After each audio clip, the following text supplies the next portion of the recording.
That is one wacky plane ride. I'm not alone in wanting to know a lot more now that I've seen the pilot. Let's start bringing people out. Fresh from Once Upon a Time and now playing Ben Stone. Help me welcome Josh Dallas.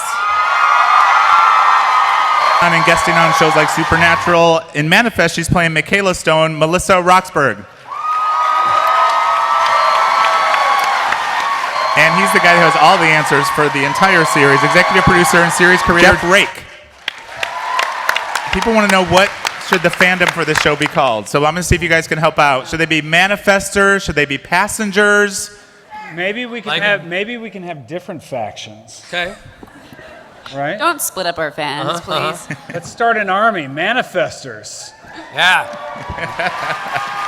Jeff, obvious first question. I mean, this is one of those shows with a great mythology, and I'm sure it's going to roll out for many, many years. But where did the idea come from just to get the whole story started? I'd like to say that there's a sexy and mysterious backstory to the show. In truth, this came to me driving in a minivan. I was just an out-of-work TV writer. By the way, this was 10 years ago when I thought of this idea. And I was just thinking about big ideas, but also ideas that would involve families. And it hit me like a ton of bricks. I pitched it around. Nobody bought it. Years went by. And then I thought to myself, well, maybe there's a second chance for this old idea, and there was. You've got this kind of charted out in a long way, right? I do. I have a pretty serious roadmap. You know, when you create a show that's an event mystery in 2018, the buyers want to know that you know where you're going. They want to know that there's an... They want to know that there's an end game, and so when I went in, I kind of walked them through all the way to the end of the series. Broad strokes. They don't know everything, but I know a lot. Okay. And both of them have kind of romantic threads at the start of the series, whether it's a relationship that's no longer or a marriage that maybe has some questions around it. They both suck. Yeah. He comes back. They both come back, and they come back to a world that looks the same, but is very, very different. They're both strangers in this strange land, and 5.5 years. Our families, the ones that were left behind, they've had time now to start to rebuild their life, to start moving on. And I think when we come back, they've just gotten to a point where that's starting to begin. And now their lives are being torn apart yet again.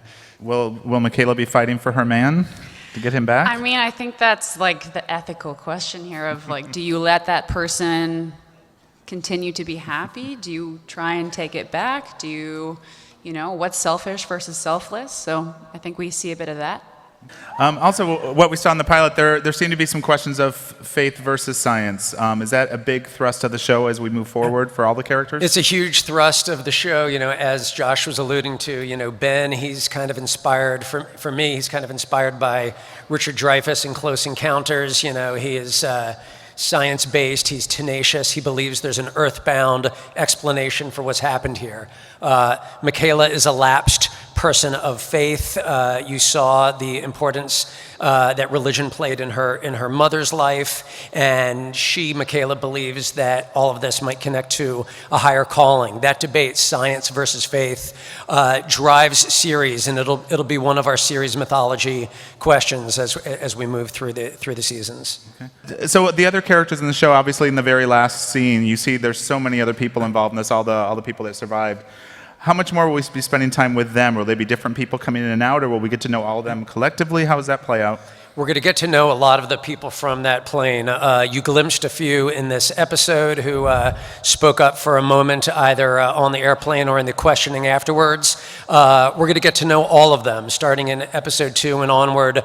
Their lives will intertwine with Michaela and Ben in surprising ways. There's 191 people on that plane, so we have many stories to tell. Sounds like a show that could run for a long time. From your lips, my friend. All right, you guys, Manifest premieres September 24th at 10 p.m. on NBC. Thanks, everybody. Thank you so much.